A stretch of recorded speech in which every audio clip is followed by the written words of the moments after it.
My name is Sofia, and I'm the youngest of three daughters in what used to be a pretty average family. Growing up, our lives seemed normal enough. Dad worked all day while Mom stayed home, taking care of us and the house. I was always closer to Dad than Mom. He'd come home tired from work, but he'd still find time to ask about my day. Mom, on the other hand, always seemed distracted, lost in her own world of housework and gossip with the neighbors. "Sofia, did you finish your homework?" Mom would ask, not really listening for my answer as she stirred a pot on the stove. "Yeah, Mom. Can I go play outside now?" She'd wave me off, already turning back to whatever she was cooking. My sisters, Anna and Maria, were allowed more freedom. Being older had its perks, I guess. Everything changed when I turned 10. It started with a fever and a pain in my knee. I remember sitting at the kitchen table, my leg throbbing, while Mom bustled around making dinner. "Mom, my knee really hurts," I said, wincing as I tried to stretch my leg. She barely glanced at me. "You're fine, Sofia. Stop trying to get attention."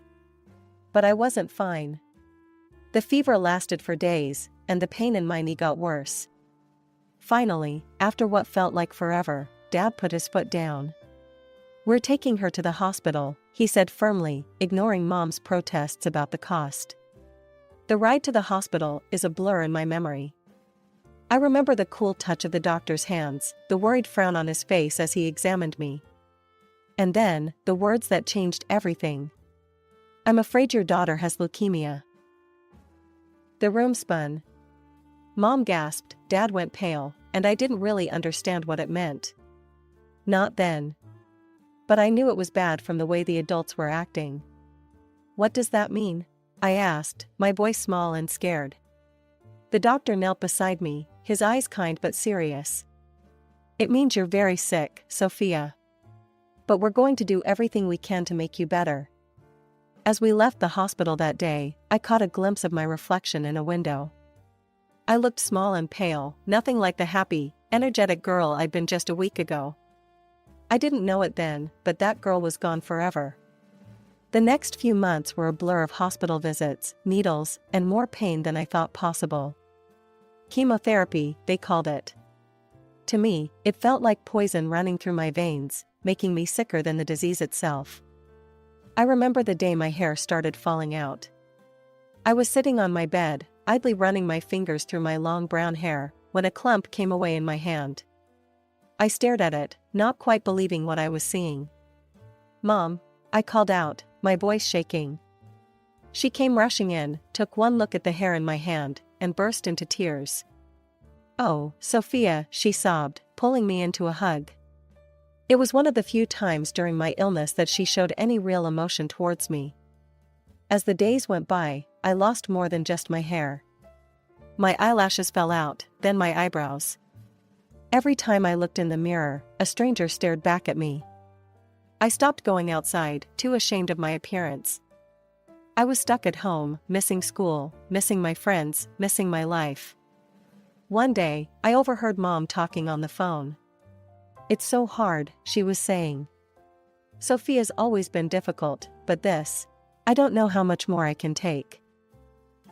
Her words stung more than any needle ever could. Was I really such a burden? The treatment seemed to be working, though. Slowly but surely, I started to feel better. The doctors were optimistic, talking about remission and recovery. For the first time in months, I dared to hope. Then, just as quickly as that hope had come, it was snatched away. The pain in my knee returned, worse than before. The fevers came back. And with them, the terrifying realization that the cancer was back too. "We need to do a bone marrow transplant," the doctor explained to my parents. I sat there, trying to understand what that meant. "It's her best chance." "Can we be donors?" Dad asked, his voice tight with worry. The doctor nodded. "We'll need to run some tests, but yes, parents are often the best match." I watched as both my parents were tested. Mom went first, then Dad. The wait for the results felt like an eternity. Finally, the doctor called us all into his office. His face was grave, and I felt my heart sink before he even spoke.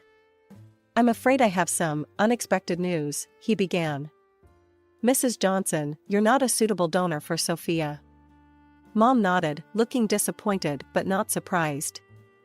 But then the doctor turned to my dad, and his next words turned my world upside down. "Mr. Johnson, our tests show that you're not biologically related to Sofia." The silence that followed was deafening. I looked at my parents, confused. Dad's face had gone white, while Mom looked like she was about to be sick. Dad suddenly exploded. "It means your mother's been lying to us," he shouted, rounding on Mom. "How could you? All these years?" Mom burst into tears. "I'm sorry," she sobbed. "I'm so sorry. It was a mistake, just once." As they argued, I sat there, feeling more alone than ever.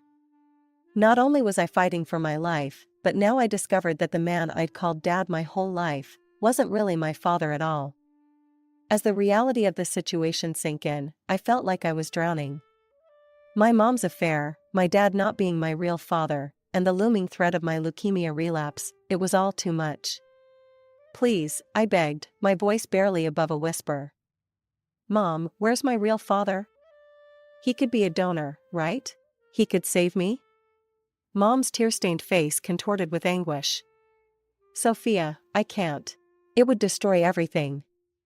"Everything's already destroyed." Dad, or should I say, the man I thought was my dad, shouted. He paced the small hospital room like a caged animal. "Tell her who her real father is." But Mom just shook her head, lips pressed tightly together. I couldn't believe it. Here I was, literally fighting for my life, and she was more concerned about keeping her secret. The days that followed were a nightmare. My health deteriorated rapidly. I could feel myself getting weaker, could see the worry in the doctor's eyes as they checked my vitals. And still, Mom refused to budge. It was Grandma who finally broke through to Mom. She came to visit me in the hospital, took one look at my gaunt face, and marched straight to where Mom was sitting. "Maria," she said, her voice steely. "Enough is enough. That man you had an affair with, he's Sofia's only chance now. You need to contact him." Mom burst into fresh tears. But what about our family? What about family?" Grandma cut her off. "Look at your daughter, Maria. Really look at her. She is your family, and she's dying. Nothing else matters now." I held my breath, watching Mom's face. For a long moment, she was silent. Then, finally, she nodded. "Okay," she whispered. "Okay, I'll do it." The next few hours were a blur. Mom made a phone call, speaking in hushed tones that I couldn't quite make out. Then we waited. The tension in the room was palpable. Dad, or rather, the man I'd always thought was my dad, sat in the corner, his face a mask of anger and hurt. And then, suddenly, he was there. My biological father. He burst into the room, out of breath like he'd been running. The doctors wasted no time. They whisked him away for tests, leaving me alone with my thoughts and the fractured remains of what I'd thought was my family. Hours later, the doctor returned, a smile on his face for the first time in days. "Good news," he said. "He's a perfect match. We can proceed with the transplant immediately." Relief washed over me, so strong I felt dizzy with it. I was going to live. I had a chance. The bone marrow transplant was a success. My body accepted the new cells, and I started recovering faster than anyone expected. It felt like a miracle, like I was being given a second chance at life. But I soon learned that sometimes, miracles come with a price. The day I was discharged from the hospital, my biological father came to see me. We sat in the hospital garden, away from the prying eyes of my mother and the man I'd always thought was my dad. "Sofia," he said, his voice gentle. "There's something you need to know. I've always wanted to be part of your life." I stared at him, confused. "What do you mean?" He sighed, running a hand through his hair. "I've been sending money to your mother for years, trying to support you. But she always told me you didn't want to see me. The revelation hit me like a ton of bricks. All these years, I'd had a father who wanted me, and I never knew. But I didn't have time to process this information. As soon as I got home, everything fell apart. John, the man I'd called Dad my whole life, was waiting with packed bags. "I'm leaving," he announced coldly. "I've filed for divorce." Mom started crying, begging him to reconsider, but he was unmoved. "I'd done DNA tests on Anna and Maria too," he said. "None of you are mine." It turned out John was infertile. He couldn't have children at all. John left that day, refusing to pay any more for us. Just like that, our family income was gone. Mom, who had never worked a day in her life, was suddenly faced with the reality of having to support 3 children on her own. "This is all your fault," Anna spat at me one day. "If you hadn't gotten sick, none of this would have happened." "Yeah," Maria chimed in. "Why couldn't you just die instead of ruining everything?" Their words cut deep, but not as deep as Mom's silence. She never defended me, never told them to stop. Instead, she threw herself into job hunting, coming home each day more frustrated and tired than before. When she finally found a job, things only got worse. She was exhausted all the time and used to the demands of working. And somehow, I became the target of all her frustrations. "Sofia," she'd say as soon as she walked in the door. "Why isn't dinner ready? Why isn't the house clean? Don't you know how hard I'm working to keep a roof over your head?" Suddenly, I found myself playing the role of housekeeper. I'd rush home from school to cook and clean, trying desperately to please Mom and my sisters. But nothing was ever good enough. Every day, Mom reminded me that it was my fault everything was revealed. "You need to atone for your guilt," she'd say. "If it wasn't for your illness, we'd still be a happy family." The weight of their accusations was crushing. I'd survived cancer, but for what? To live in this hell? My sisters hated me. My mother resented me. The house that was once my home had become a prison. As I scrubbed floors and cooked meals that would never be appreciated, I dreamed of the day I could graduate and leave this all behind. "You can forget about college," Mom told me one day. "We can't afford it, and it's not like you deserve it anyway." Her words were like a slap in the face. I'd always dreamed of going to college, of building a life for myself. Now, it seemed like even that was being taken away from me. Just when I thought things couldn't get any worse, Mom came up with a new way to exploit the situation. One day, she cornered me in the kitchen, her eyes gleaming with a look I'd come to dread. "Sofia," she said, her voice sickly sweet, "I need you to go to your biological father and ask him for more money. We're struggling, Sofia. You owe us this much." I nodded silently and made the call. To my surprise, my biological father agreed without hesitation. He doubled the monthly payments, saying he wanted to make sure I was taken care of. If only he knew the truth. The next day, Mom quit her job. I thought maybe this meant things would get better, that she'd take over some of the housework. But no, all the chores still fell to me. The only difference was that now Mom had more time to criticize my efforts. For a while, things were, well, not good, but manageable. Then the money started running out again. And once again, Mom turned to me. "Sofia, we need more money. Go ask your father again." Feeling defeated, I made the call. My biological father, bless him, transferred $5,000 without question. I thought maybe, just maybe, this would make things better at home. How wrong I was. The day after the money arrived, Mom took Anna and Maria on a shopping spree. They came home laden with bags from expensive boutiques, laughing and chatting like I'd never seen before. I waited, hoping there might be something for me too. But there was nothing.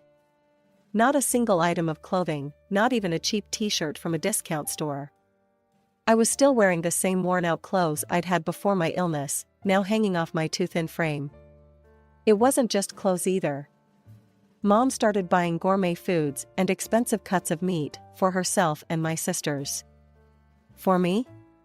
The cheapest, most basic ingredients she could find. Trying to cook decent meals with these subpar ingredients was a nightmare. One day, I couldn't take it anymore. As Mom critiqued yet another meal I'd slaved over, I snapped. Maybe if you bought some decent ingredients, I could cook better meals. I shouted, immediately regretting my outburst as I saw Mom's face darken. How dare you, she hissed. You're lucky I didn't let you die when I had the chance. Now shut up and eat what I give you. That night, as I lay in bed listening to the sounds of my sisters trying on their new clothes, I made a silent vow. Someday, somehow, I would escape this. Because if I didn't, I was afraid of what I might become in this house of hatred and lies. As my 14th birthday approached, I couldn't help but notice how different I looked from my friends at school. They had nice clothes, new shoes, while I was still wearing the same worn-out outfits I'd had before my illness. That's when I started my secret savings plan. My biological father had started giving me a small allowance, and instead of spending it, I carefully tucked each bill into my old teddy bear, Mr. Snuggles. It wasn't much, but I dreamed of buying myself something nice for my birthday. But even that small dream was shattered. One day, I came home to find Mom sitting on my bed, Mr. Snuggles torn open beside her, my precious savings in her hand. Mom, no, I cried out. That's my money. Her face twisted with anger. Your money? Nothing in this house is yours, Sofia. You're an ungrateful little creature, you know that? You sacrificed my marriage, your sister's happiness, all to save yourself. And now you're hiding money from us? Something inside me snapped. All the pain, all the resentment I'd been holding back for months, came pouring out. I didn't ask for any of this, I shouted. I didn't ask to get sick, I didn't ask you to lie about who my father was. I'm sorry your life isn't perfect, but it's not my fault. For a moment, Mom looked shocked. Then her face hardened. Get out of my sight, she hissed. The next morning, before anyone else was awake, I packed a small bag with what few belongings I had. I took one last look around the room that had been both my sanctuary and my prison, then slipped out the front door. I made my way across town to my biological father's house. When he opened the door and saw me standing there, tears streaming down my face, he didn't hesitate. Sofia, he said gently, what happened? Through my sobs, I managed to explain everything, the neglect, the verbal abuse, the stolen money. Please, I begged, can I stay with you? I can't go back there. His face softened with compassion. Of course you can, Sofia. You're always welcome here. The next few weeks were a whirlwind. My father hired a lawyer and filed for custody. Mom, predictably, threw a massive fit. She showed up at the courthouse, screaming about how she didn't want to work, how she needed the money my father had been sending. But in the end, it didn't matter. The judge took one look at me, still too thin, wearing clothes that were practically falling apart, and awarded full custody to my father. Living with my father was like stepping into a different world. He was kind, attentive, always asking about my day and actually listening to my answers. We went for walks in the park, talked for hours about books and movies, even took a short trip to the beach. For the first time in years, I felt safe. Loved. Like I mattered. The years flew by, and before I knew it, I was graduating high school.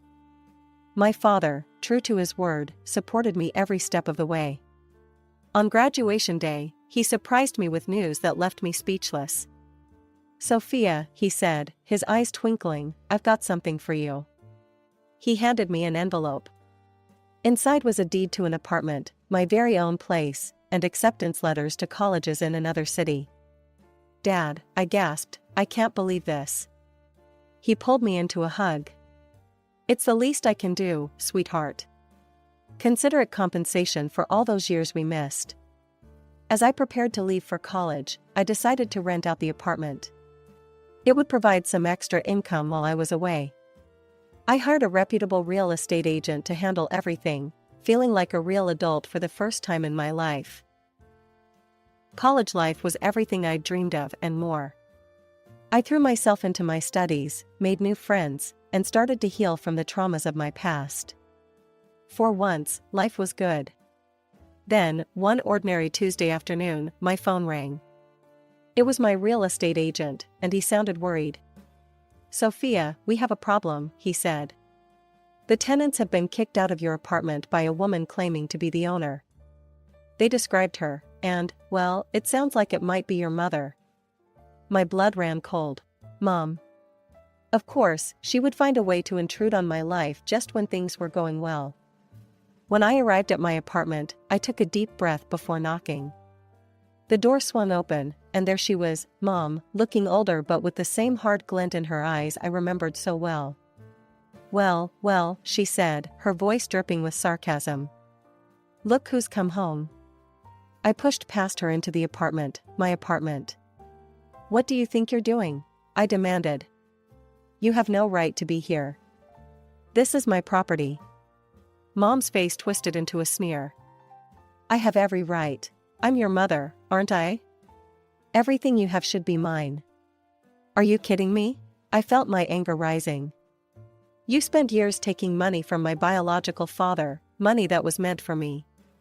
You treated me like a servant, like a burden. You have no claim to anything of mine."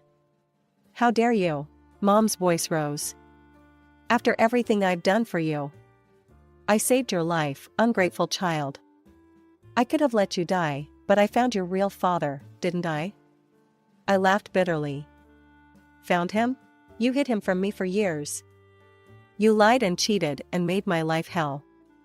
And now you think you can just waltz in and take my apartment?" For a moment, Mom looked taken aback by my outburst. Then, her face crumpled, and she began to cry. As I watched my mother cry, her makeup smearing across her face, I felt a twinge of pity. But I'd learned the hard way not to let my guard down around her. "Sofia," she sniffled, her voice taking on a pleading tone, "you don't understand. I have nowhere to go. I've been kicked out of my apartment because I couldn't pay the rent. Your sisters, they've moved out and won't let me stay with them. Your father stopped sending money. I have nothing, Sofia. Nothing." I took a deep breath, steeling myself against the flood of emotions her words triggered. "Mom," I said firmly, "I'm sorry you're in this situation, but it's not my responsibility to fix it. You're an adult. You need to get a job and support yourself." Her tears dried up instantly, replaced by a look of indignation. "A job? At my age? After everything I've been through? No, Sofia, I'm not leaving. This is my apartment now, and you can't make me go." I felt a surge of anger at her entitlement. Without hesitation, I pulled out my phone and dialed 911. "We'll see about that," I said. When the police arrived, I explained the situation calmly, showing them the deed to the apartment. The officer listened patiently, then turned to my mother. "Ma'am," he said firmly, "you're trespassing. I'm going to have to ask you to leave the premises." Mom's face contorted with rage. "You can't do this to me. I'm her mother." But her protests fell on deaf ears. The officer escorted her out, giving her a stern warning about the consequences of returning without permission. I thought that would be the end of it, but I was wrong. As soon as the police left, Mom started screaming outside my window, hurling insults and accusations. "Look at her," she yelled to anyone who would listen. "My own daughter, throwing her mother out on the street. After everything I've done for her, she abandons me." I closed the curtains, trying to block out her voice, but I could still hear her tirade. To my relief, none of the neighbors seemed to be paying her any attention. Eventually, realizing she wasn't getting the reaction she wanted, she left. Later that evening, my phone rang. It was Dad. "Sofia," he said, his voice tinged with concern, "are you okay?" "Your mother, she came to see me." I felt my stomach drop. What did she want? Dad sighed. "She tried to reconcile, if you can believe it. Said we should get back together, be a family again." I told her no, of course. "I just wanted to make sure you were all right." I felt a wave of gratitude wash over me. I'm fine, Dad. Thank you for everything. The next day, I returned to college, throwing myself back into my studies with renewed determination. The incident with Mom had shaken me, but it also reinforced my resolve to build a life for myself, on my own terms. 4 years flew by in a blur of classes, exams, and new experiences. Before I knew it, I was graduating college, diploma in hand, and the world at my feet. I made the decision to return to my hometown, to the apartment that had caused so much drama. It felt right, somehow, to come full circle. As I unpacked my boxes and settled into my new life, I felt a sense of peace I'd never experienced before. I had a good job lined up, a place of my own, and a future full of possibilities. I made a conscious decision to cut ties with my mother and sisters. The toxicity of those relationships had no place in my new life. Instead, I focused on nurturing my relationship with my biological father, the one person who had consistently supported and loved me. As I stood on the balcony of my apartment, watching the sunset over the city I once couldn't wait to leave, I realized something profound. The hardships I'd faced, the illness, the family drama, the betrayals, they hadn't broken me. They had made me stronger, more resilient.